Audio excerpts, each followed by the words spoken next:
Hey everyone. So basically what this workshop's going to be, so you guys can learn a little bit more about the college process from two people who actually went through it in the fall, and then just to give you guys tips and advices in the Common App, supplemental writings, and a few more items as well. Yes, so the overall content of this workshop, we're going to go over the Common Application, tips on how to pick the right colleges for you, how to write a good essay, the timeline of the college application process, how to get that money. Basically, we're going to scam some colleges with each other, and then we're going to talk about what a personal theme is when you're applying to colleges, and then we're going to finish it all off with a Q&A section. So the first step that you guys really want to, be considering right about now, I would say, is doing your research.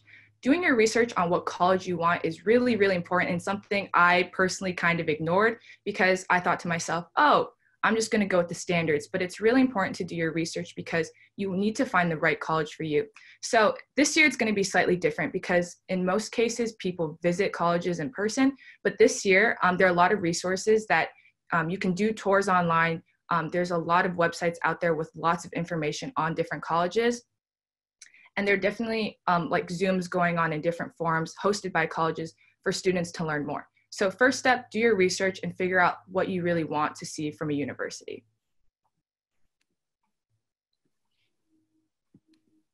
So the next step is the Common App. And so basically, what is the Common App? So the Common App is basically the most mainstream way all of you guys will be applying to colleges in the fall. And so the Common App basically breaks it down into sections where you add in your personal information, your clubs, your achievements, and then you will also be able to select colleges to apply to through this application. And so there are a few colleges, and both within the US and internationally, that don't use the Common App, where they'll have their own institutional app, or they will use the coalition app. So you definitely want to check in with your institution, make sure it's on the Common App if you want to do that. But for just basically making this presentation easier for all of us to understand and digest, we're going to be primarily focusing on the Common App. So now we're going to go over picking kind of your list of schools. So the usual way that people go about this is having like a 3-3-3, kind of like how it is in Key Club, but with colleges. So the first section are your safety schools. Okay, someone said that they can't hear anything. Are you connected to the audio? Can everyone else hear? Could you type in the chat? Oh. Okay, so the majority of people can hear us. For those of you that can't hear, can you send a message to Marquis Computers? They're the group that we outsource through, and they're in charge of managing all of this. I'm sorry, I am not very good at using Zoom, so I don't know what it might be. And yes, we can slow down. So Conrad, we should talk slower. Yeah. Okay. Oh, that's a good point.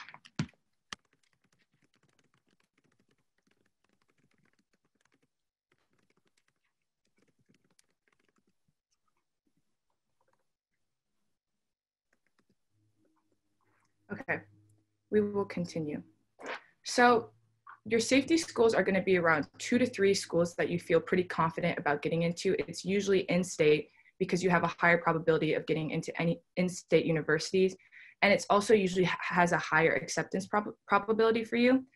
The next one is your target schools. And these are 2 to 3 schools that, you still got to grind to get into, but you still feel relatively confident that you can meet their expectations. And then for your reach school, these are 2 to 3 schools that, you really can't guarantee any sort of acceptance. It's usually very well known or has an incredibly competitive applicant pool. And a disclaimer, obviously these schools are going to be different for everyone. Something that you really need to keep in mind is not comparing your schools and the list to, your peers or your friends, because, everybody has different goals, everybody has different skill sets. And so this list is going to look different for everyone. So the next one is about how to pick what your college is, part 2, but basically in terms of like factors.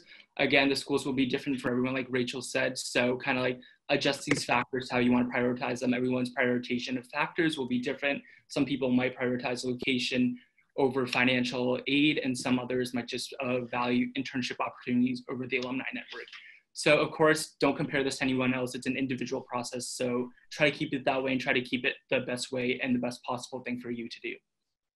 So just a few factors to run through academically. So when considering colleges, you want to consider whether or not they have good internship opportunities for the field you want to go into, if you already have that in mind. If you don't, you want to make sure they have pretty much good general academics all around, just so you're able to explore and venture out to see what you prefer in terms of academics and then go from there.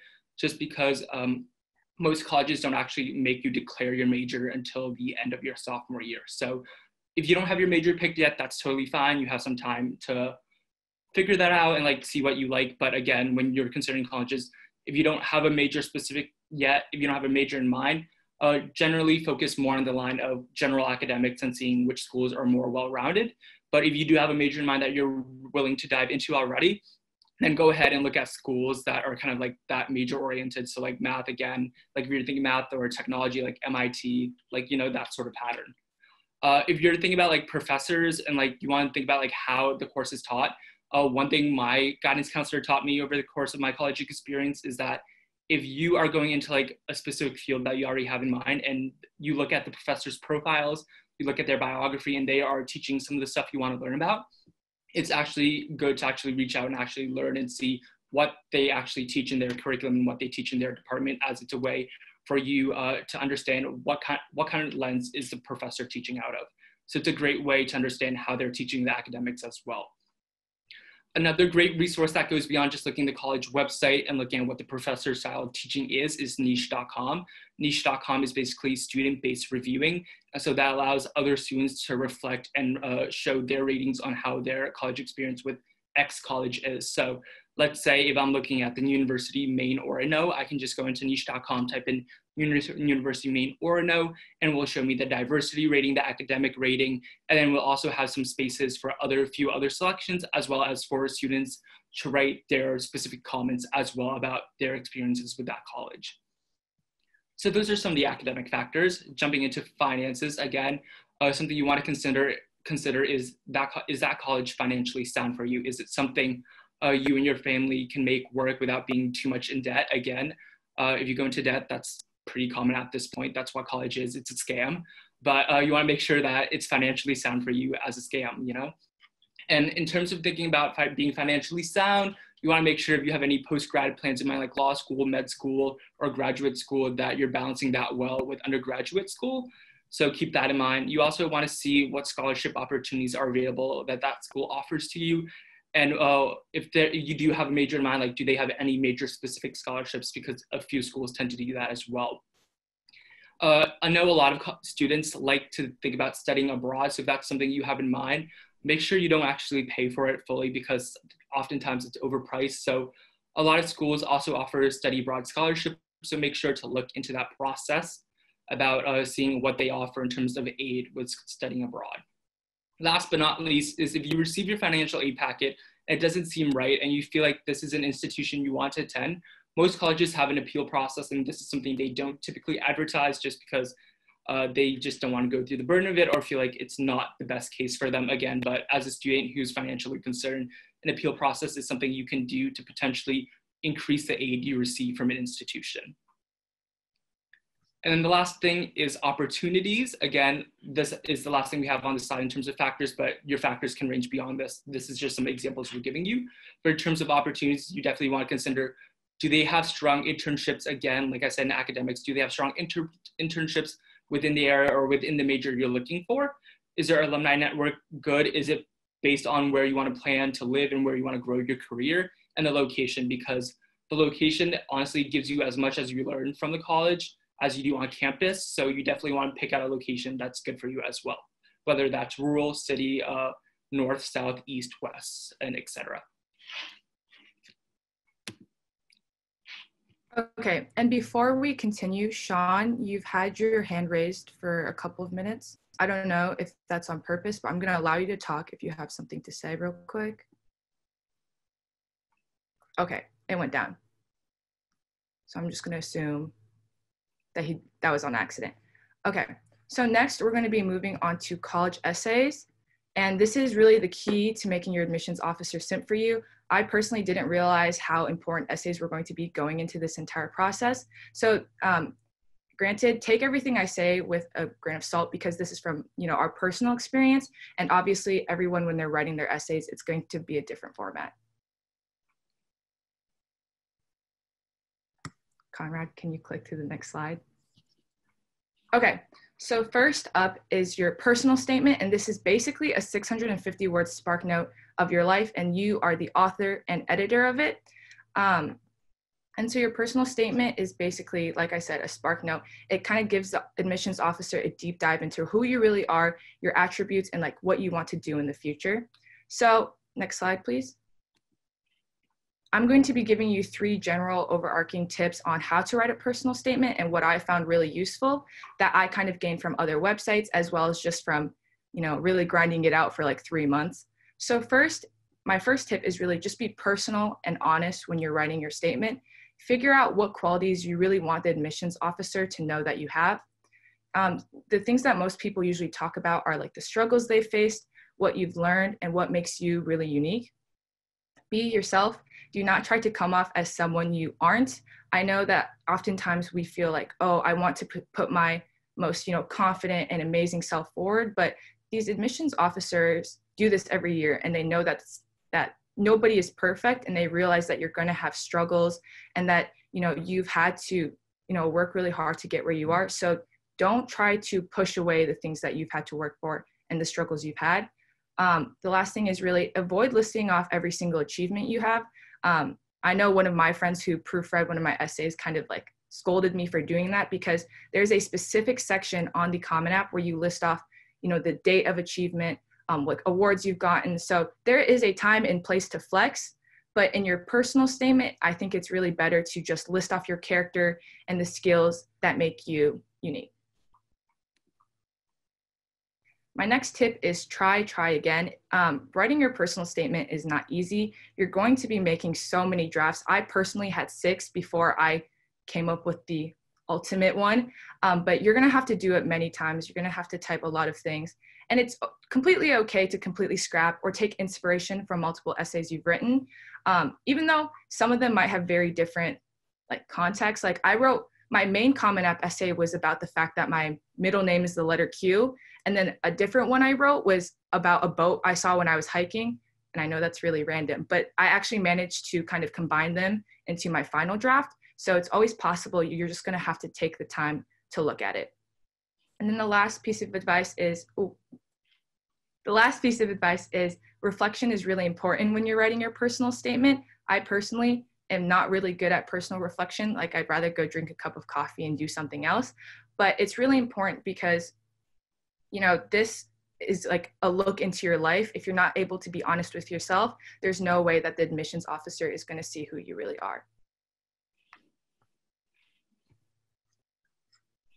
All right, next is write first and then correct later. Let the ideas flow out in order to be as raw and true to yourself as possible. Something I did at the beginning that wasn't really useful is I would look at the word count on everything, and then as I was writing a sentence, I'd say, oh, that's a really long sentence, but I only have 250 words. So I would cut it down as I was writing, and that really kind of stifled my creativity and kind of made it a lot harder for me to write. So just write first, let it all flow out. And then when you feel confident in what you have, that's when you have a trusted teacher or grammatically inclined friend go over your essay after you've corrected it yourself. The next thing is supplemental essays. So we'll take you through that. So basically, the first thing is, what are supplemental essays? Supplemental essays are essays that colleges require in addition to your personal statement. So like Rachel said, your personal statement is a place for you to explain yourself, let them know what your passions are, who you are as a character. And then in a supplemental essay, they want to know why you would fit into their colleges. So supplemental essays honestly can range from college asking you, is a hot dog a sandwich, or something else, etc. And that's U Chicago, or from Brown University, they could be asking you what makes you intrigued about our open curriculum, or X, Y, and Z. And most colleges generally fall in between that spectrum between being funny, but most tend to fall on why do you fit into our campus? What makes you a unique character or a unique applicant? So the first hack I want to give you guys is plan according to your college application deadlines. And we're going to explain about the college application deadlines a little bit later. But in terms of planning to them, what I mean by this is that if you're considering early decision, which is like where you basically say, I will apply here, this is the only college I'm applying to under early decision because that is what is allowed. And then you basically, early decisions basically saying if you get admitted, you are basically required to go there unless there's a financial reason. So if you apply ED anywhere, my highest recommendation is to get those supplemental essays done first and foremost, just because if you indicate ED, you indicate a strong interest in that particular institution. So it's better to work on those supplemental essays first and then go on to your early decision 2 if you didn't get into your early decision 1 or your early actions or regular decisions, so forth. But you definitely want to prioritize your supplemental essays based on where you want to go to school. The next tip I have for you is research your school and take notes on their values, unique internship opportunities, and academic offerings. What I mean by this is oftentimes a lot of colleges will look for you guys to integrate what you found out about their institution into your supplemental writings. And so a tip here is that they're often going to look for you guys to include unique things that they don't often see in applicants when they write these. So in terms of generally, like for example, if a school asks you like what makes their academic curriculum unique, and like they're mostly well known for, let's say, an open curriculum, do not end up writing about the open curriculum. Like an open curriculum is fine to touch upon, but they want to see that you have demonstrated interest by exploring their website, exploring their opportunities, and seeing that you can actually engage with their values, engage with the opportunities they give you beyond what is just like kind of well known for their college. The next tip is do not copy and paste. This is the lesson I've learned, so I just want to share with you guys with this.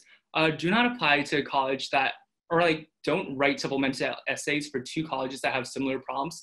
I did that and unfortunately I got rejected from both, but like, did I expect anything less for doing that? No, but honestly, that's just also kind of a word to the wise to not do everything at the last minute, like per se, 2 hours to the regular decision deadline.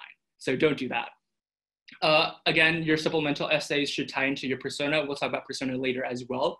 But your persona is your like applicant theme, which is something that like colleges want to see when they read your applications. Is like, is this applicant actually being consistent with what they say, or are they just doing it in terms of doing it for the college resume, you know? So the best way to like steer college admissions officers away from thinking it's a resume builder is by having some sort of theme that unites everything you do in high school together. The next thing is do not start supplements until a Common App refreshes, just because most colleges don't usually keep their supplements. They try to change them year to year. So the Common App refreshes in about August, so you can check out the new supplements then, but like I highly recommend refraining from looking at what the supplements are right now, just because they probably aren't an accurate reflection of what the colleges want you to write about this year. So letters of recommendation, Rachel?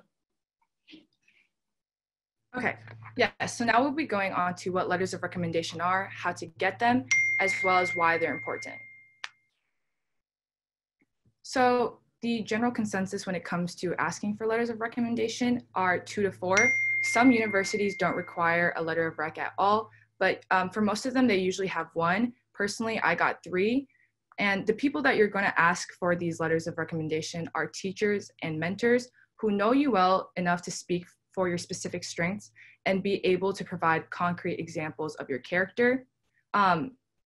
And when asking for letters of recommendation, you really want to consider who you're asking. So for me, I do a lot with civic engagement, and the strengths that I were really talking about in my application were like leadership and public engagement. So I asked my debate coach as well as a senator I worked with during my high school career. And so not only are they related to kind of the area that I wanted to go into, but they also were able to speak for the strengths that I had for the area that I wanted to go into.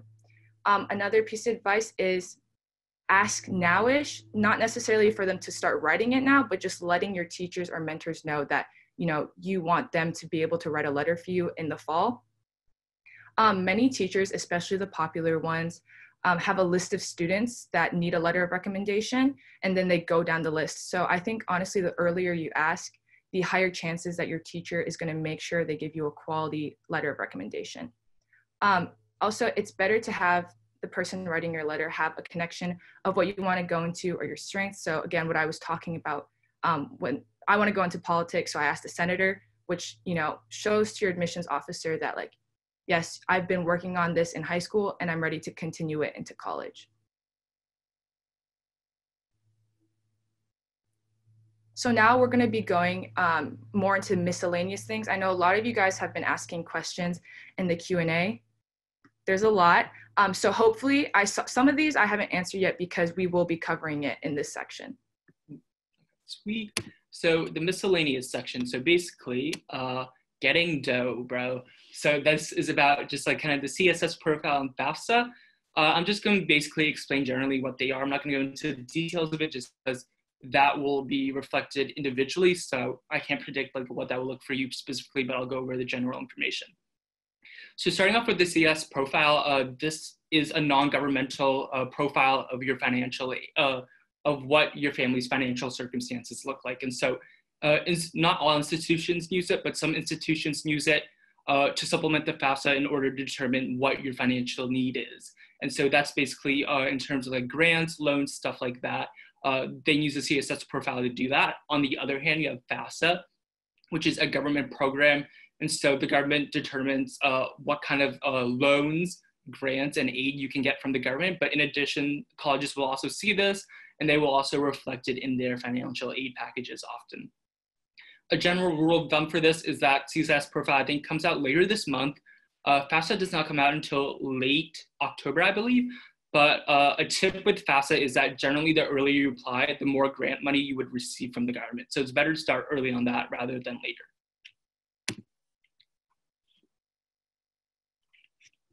Okay, so now I'm talking about general testing, so the ACT or SAT. I know a lot of people this year are wondering, do I even bother taking it? Because a lot of schools are making it optional or just like not even required in general.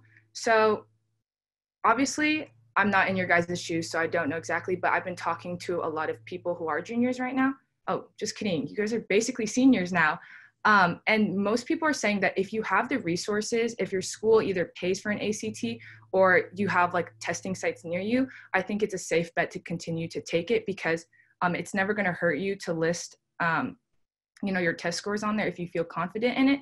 But also you guys are in a unique situation. And I think the question you should be asking yourself more so than, oh, do I really take it? Does it really matter? Is since testing and kind of academics this year are going to be less kind of emphasized by these universities because there have been so many different barriers for students.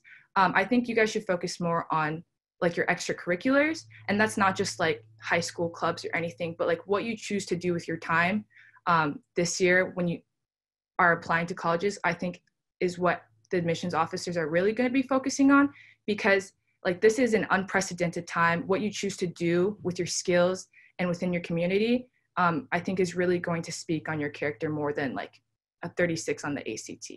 I didn't take the SAT, so I don't know what it's out of, but if you guys have more questions on that, put that in the Q&A, we can answer it later. And then just like make sure, if you guys do have a question about whether or not any of the schools you're applying to are accepting ACT or SAT or are becoming test optional, a good thing to do is just to check out their institutional website, just because the Common App, by the time that comes out, will probably be a little bit later in the game. So if you want to pre-game and find out whether or not they're test optional and whether that's a factor in determining which colleges you're applying to, definitely check out their institutional website. So building your persona. So I'm just going to go over like what a persona is, and then we're going to go into our own personas in terms of our college application. So building your persona is kind of like the overall theme you want to set for your college admissions officers. Basically, you want to have them feel like they're reading an application with different materials and feel like they're reading something that is integrated and unique and runs smoothly. They don't want to feel as if there's something throwing it off, because oftentimes that may feel to them like it's a resume builder rather than you being a genuine applicant who's actually interested in what you're doing. So we're going to take you through our own personas and how we develop them as well. So Rachel? Yeah, so some of you guys were asking for our stats. I can share mine at the end. I don't know if Conrad's comfortable with it, but for my persona, my theme was civic engagement and leadership. I focused a lot on the community involvement I did in high school. I was much stronger in my extracurriculars and a lot weaker in academics. I barely got through AP Physics. That was a rough patch for me. For my extracurriculars, I created a nonprofit. I worked on several political campaigns and just did a lot of social work because that's where I kind of found my calling, which is like also Key Club. For my personal values that I really wanted to emphasize in my essays were perseverance, courage, being able to stand up against the norms. Yeah, so that's my persona. Sweet. So my persona was more of like a social science / community service, just because from early on, so I think about freshman year, I knew I was not going to go into STEM and math just because not my forte per se. So I knew early on that I had a social science community service persona theme that I wanted to develop. So I spent a majority of my classes in social sciences. So I found myself taking a lot of AP classes in psychology, and then I found a lot of history classes and sociology. And then I took a few social science classes at the college level as well. In terms of clubs, I tended to be more on the socially involved side. I try to demonstrate an interest in my community. So I got involved with March for Our Lives, the Yellow Tulip Project, which is about mental health. Again, Key Club, debate captain, mock trial. And then I tie that in terms of my personal statement with personal values, how my parents raised me and like what that reflected in my values. And then again, I threw in a few miscellaneous things, but I didn't like emphasize them so much, but kind of like the miscellaneous things kind of like emphasize like you going above beyond clubs in your classes to show that you actually have interest in this particular theme.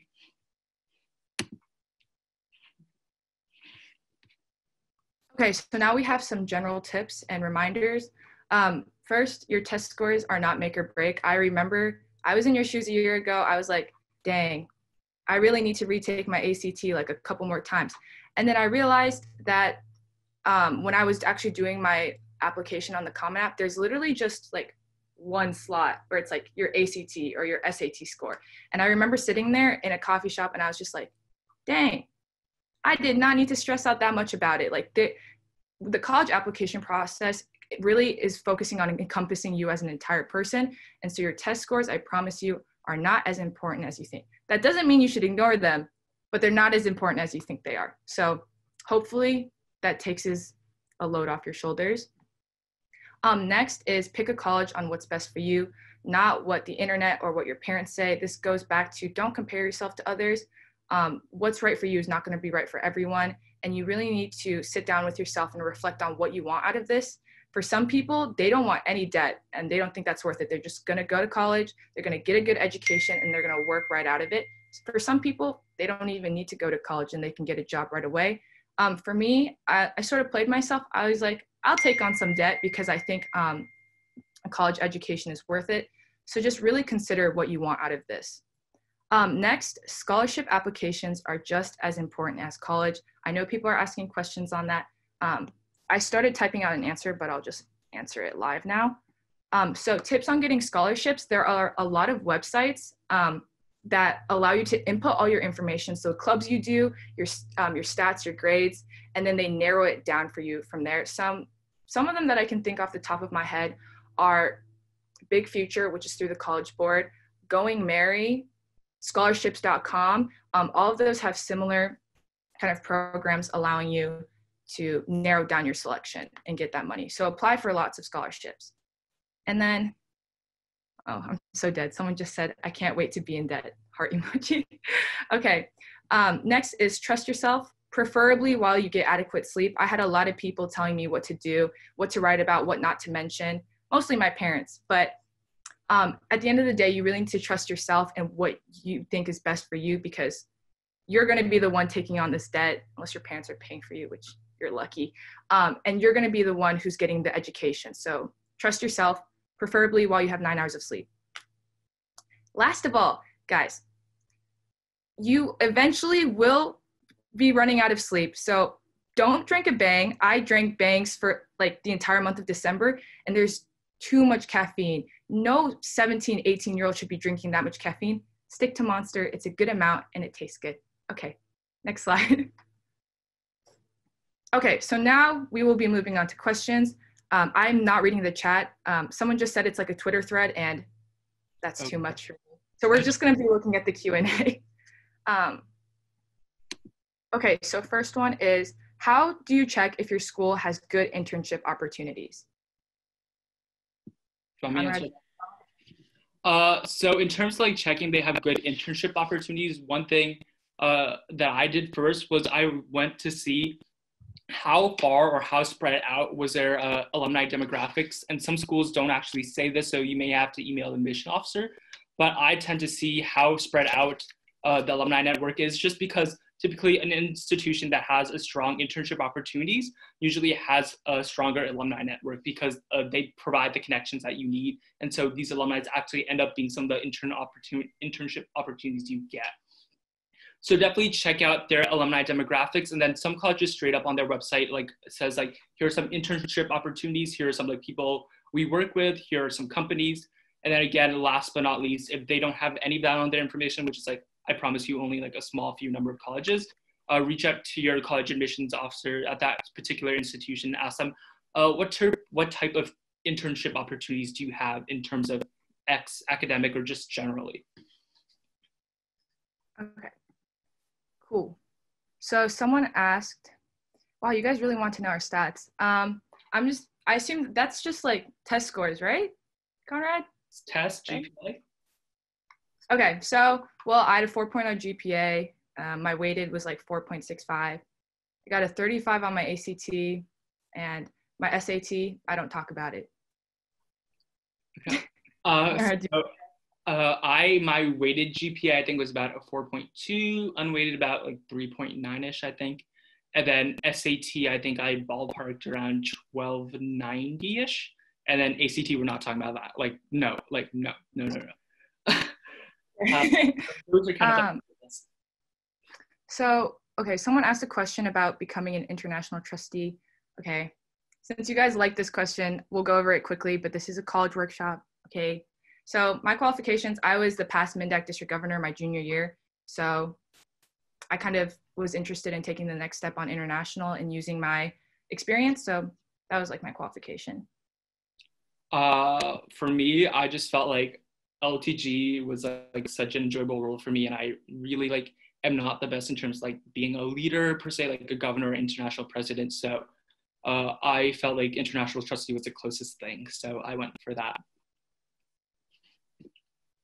My AP chemistry teacher is retired this year. Is a retired teacher able to provide a letter of recommendation? Yes. I think so, yes, because if they had you in class, then it doesn't, like, that's all that they really needed, and they were a teacher at the time. So I would do more research on that. Please don't quote me. I'm pretty sure. Yeah, sorry.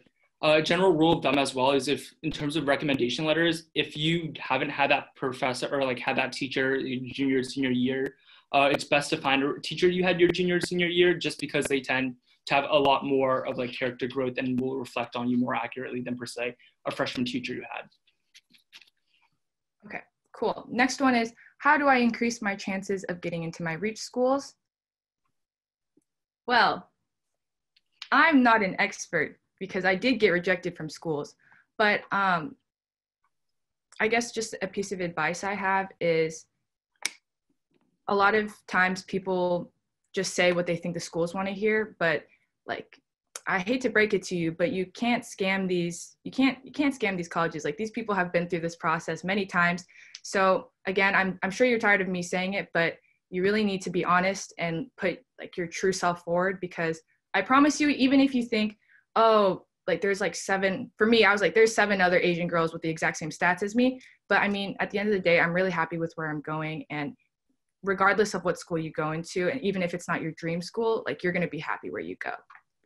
If you become TikTok famous, maybe. I do have a friend that mentioned her TikTok on her application.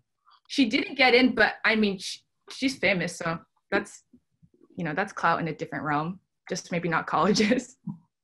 But another thing you could do if you want, like, if you have like a school you want to try and improve your admission chances with, is trying showing demonstrated interest. And demonstrated interest is just essentially showing them like you really do engage with their website, you engage with them, showing them that you have strong interest, rather than being just another of one of 1,000 applicants that just sends in their information and then actually don't reach out for any questions or any further information. But showing some sign of engagement with the college actually can sometimes help improve your chances of getting in. Okay. The next question is, do sports really matter in the application process? I think that really depends on, like, if you're a D1 athlete, then most definitely. But for me, I played tennis for 3 years, and then I tore my ACL while I was playing against a 7th grader because she kept hitting it out, and I felt bad for her, so I ran after the ball, and then like my knee just went katoosh. So in my case, I didn't really mention tennis because I kind of took an L on that one. But I mean, if sports is a part of your passion and you feel like you can really, tell them something about you through talking about a sports experience, go for it. I think it does matter. But in my case, not really.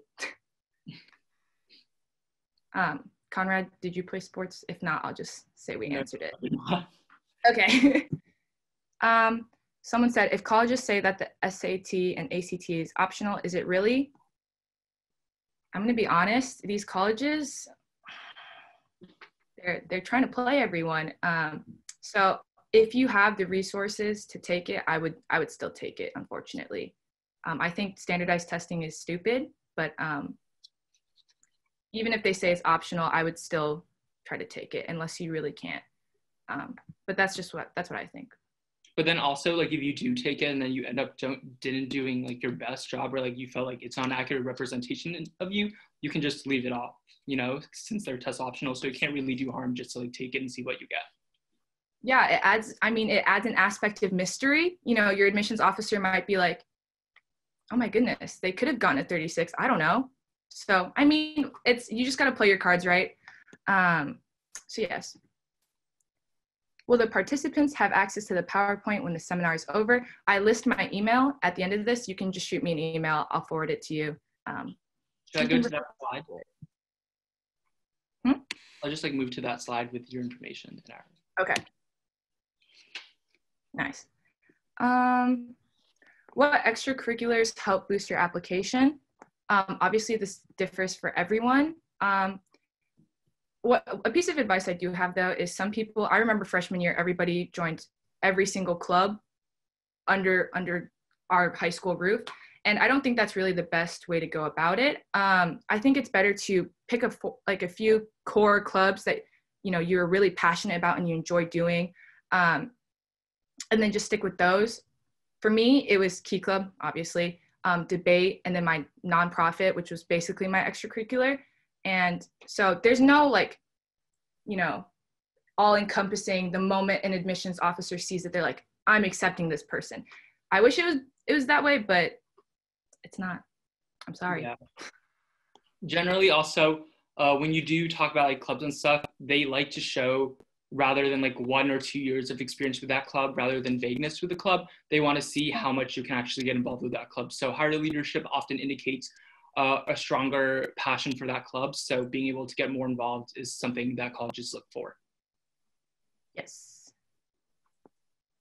When does the Common App open for 2021 app? I do not know. I'm sorry. I have blacked out that period of my life, so I couldn't even tell you when I applied last year. So Conrad, if you want to take this one. Oh, someone said August 1st. That makes sense. Yeah, August 1st. I think. All right. Next question is, what if my state's big university is already competitive? And this is in reference to safety schools. I just want to clarify, when I said that safeties are usually in-state, that does not mean like all in-state schools are safety schools. But usually students who are in-state applying to a university have an advantage because they usually want to have like a good majority of like in-state students. So I'm from Minnesota, so we have schools like St. Thomas and St. Thomas, and that's not like our state school, but like that is a school that people consider like a safety. Yeah, I lost that question. Where did it go? Okay. So Conrad, if you want to take this next question, the importance of class rank, question mark. Importance of class rank. Honestly, I would say that's fairly more important than like what you take in high school in terms of your classes. And the reason I say that is because it kind of like compares you to other applicants within your school. So when colleges look at your applications, they're not necessarily comparing you to other kids beyond your school, they compare you to your school profile. And your school profile will often consist of like an average GPA, class size, stuff like that. And they'll have like a course catalog, of course, but class rank kind of like lets them know like how well are you doing given the circumstances that you are given in contrast to the rest of your classmates. So I would say class rank is relatively important. Okay. Next, someone asked, how did you start your own nonprofit? Was it hard? Any tips for starting? I started it with 3 of my other friends, and it's called Rochester Community Initiative. And it was basically just, we got tired of adults doing nothing in our city. And so we just started doing it ourselves. We reached out to a friend, her dad is a lawyer, and he kind of helped us through the logistics of it. It's actually not as hard as you might think. There are some like technical things that you're gonna have to work through, but overall, if you have something that you think would be beneficial to your community, I would say go for it. Okay. How has the college application process changed due to the COVID-19 situation? Conrad, do you want to answer this one? In terms of like the COVID and like honestly, I haven't like done too much research off of this, but like I'm gonna say based on like what I generally know of / have heard so far. Again, a lot of colleges are becoming more test optional, as Rachel talked about earlier on. A lot more colleges will probably also become more lenient in terms of like how you present yourself, or like I guess like what kind of like extenuating circumstances you have, just because this pandemic has pretty much affected every like corner of the US. So I think in terms of like not being able to quantify it, I think colleges go into the sense of looking at your applications with a little bit more awareness of what this incoming class of seniors have been through, and possibly will reflect that in their admissions decisions. Okay, cool. Oh my goodness. Okay. Who would be a better choice to earn a letter of recommendation from?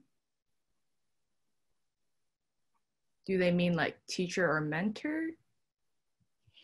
I'm just going to interpret that as in like, who should I ask?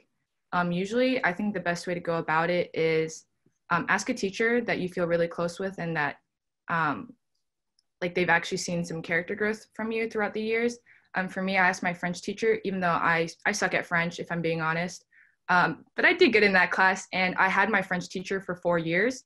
And so she definitely saw me grow. Freshman year, Rachel, we don't really talk about her, but yeah, so she saw my character growth, and so I thought she'd do a really good job representing me.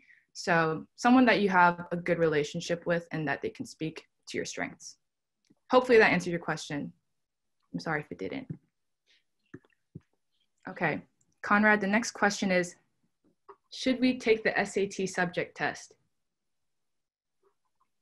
Honestly, I did not, because I was like, fam, I'm not good with the testing, so like I didn't waste money on a subject test because I was like, there's no way I'm gonna do good on it. But it honestly depends on like the institutions you're applying to. Like some institutions are like not required, but like strongly recommended. Like I know colleges like Georgetown like require, or like not require, but they strongly recommend like 3 subject tests. So honestly, it kind of depends on the colleges you're applying to. For me, I don't think personally any of the colleges I applied to like strongly recommended them. So that was like just a coincidental like check plus for me. Yeah, for me, I registered for the SAT subject test the day it was due, and I kind of took it like just to see what would happen, but I only ended up sending it to like 2 schools. So if you have a school you feel really strongly about, I would research if they like require it or if they highly recommend it. Also, insider tip, if they say highly recommend, that means they want you to take it. Granted, it will be different this year. Their expectations for you guys in testing, but I would do your research on your schools in order to answer that question for yourself. What colleges did you guys get into? I'm going to UPenn, or Penn State, as some call it, and then Conrad's going to Tulane. Okay. How can I look up scholarships that colleges offer, or in general scholarships that can go to any school? As for the ones that your colleges offer, that they usually, actually on the Common App, they usually have a section for it. like listing like, you know, the range of scholarships that they have. And then you just have to check and see if they're applicable to you. But then also they're also listed on the college's website. And then in general scholarships that can go to any school, as we mentioned earlier, there are a lot of websites that help you narrow them down that apply to any four-year institution or two-year institution you go to. Also, just to keep in mind, Rachel, we should probably wrap up within the next few minutes. So probably okay. One or two more. Yeah. Okay. Let me find one that we haven't really answered. If you guys have questions about the political campaign, just reach out to me individually. Oh man. Also, Conrad, you can't see this, but there's 254 questions. So that's why I'm like. 254? Oh, advice for colleges that require interviews. Again, I'm repeating the exact same thing. Be yourself. For one of my interviews, we actually didn't talk about like anything like academic wise. We literally, we talked about G2 pens for like 10 minutes of our interview. I got accepted into that school. And then actually my admissions officer told me, they're like, yeah, they liked the fact that you presented your true self, and my true self loves G2 pens, 0.38 specifically. And I mean, maybe he knew me as pen girl, but that was something that made me unique and stand out, and probably something the admissions officer didn't see every day. Okay, Conrad, do you have any advice for interviews before we wrap this up? Honestly, just like don't bomb them is my advice. Like they don't matter too much in the long run. So as long as you like don't make your like college admission person, interview person, whatever you want to call them, be like, oh, I hate this person, then you're good for it. Like it's not a make or break decision. Yes, okay, so I'm sorry everyone, that is all the time we have. I have a workshop in 10 minutes that I need to go prepare for. We hope that you enjoyed this. If you have any questions, if you want this presentation, email either of us, we can get it to you. And if you have any questions on like any other miscellaneous stuff, we got you. We hope you enjoyed. Thank you for a very interesting chat box. I enjoyed it. Conrad, I don't know how to end the workshop. Do we just... No, it says stop recording right there. Okay, stop.